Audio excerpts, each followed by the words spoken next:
Là où l'école passe, la pauvreté n'est plus là, dit-il.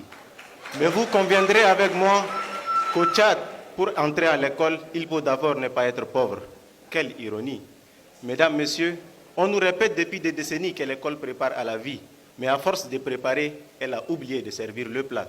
Aujourd'hui, notre système scolaire ressemble à un vieux pick-up de 1975, jauni, poussiéreux et totalement déconnecté du menu du jour que sert la société moderne.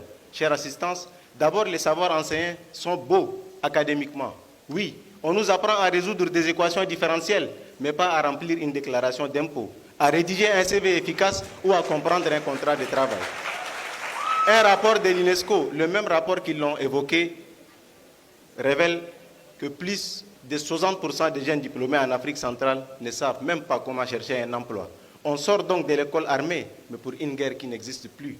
Et puisque nos contradicteurs saisissent le mieux le langage de l'école, alors je vais leur parler en mathématiques et par le biais de la probabilité et statistique. Imaginons que l'école et la vie soient deux événements aléatoires supposés corrélés. Si vraiment l'école prépare à la vie, alors la probabilité conditionnelle de réussir dans la vie, sachant qu'on a réussi à l'école, devrait être statistiquement proche de 1. Or, les données empiriques montrent qu'elle est parfois inférieure à 0,5. Autrement dit, réussir à l'école n'augmente pas significativement la chance de réussir sa vie. C'est comme deux droites parallèles, elles ne se croisent jamais, même par hasard. Quant à l'insertion professionnelle, eh bien, sur cet angle, l'école a complètement tapé poteau. Au Tchad, le mot chômeur est devenu presque un titre officiel, parfois remplacé par l'expression plus polie, diplômé sans emploi. Alors de quelle vie parlez-vous? De la vie de chômage? Nous connaissons tous cette réalité. Au Tchad, même avec un doctorat, sans oncle général, tu finiras à vagabonder entre les carrés. Et ce constat n'est pas seulement anecdotique ou symbolique, il est aussi statistique. Un rapport d'Africa 24 TV publié en 2023 révèle qu'au Tchad, plus de 60% des jeunes diplômés s'initient bien malgré eux au noble art du chômage.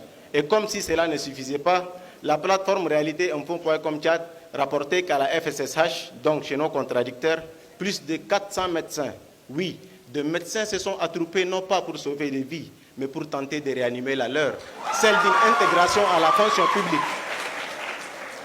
Mais diantre, qui doit réanimer qui dans ce pays? Le médecin ou le chômage? En attendant une réponse, n'oublions surtout pas d'ajouter à ces 400 médecins, ces 3 futurs spécialistes, qui eux aussi sont prêts à prêter serment.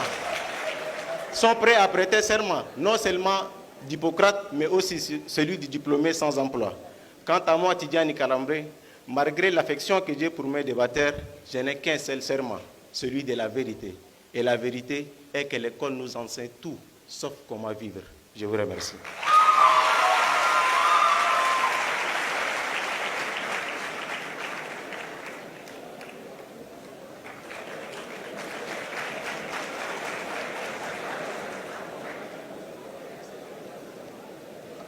Apparemment, nos contradicteurs confondent les thèmes.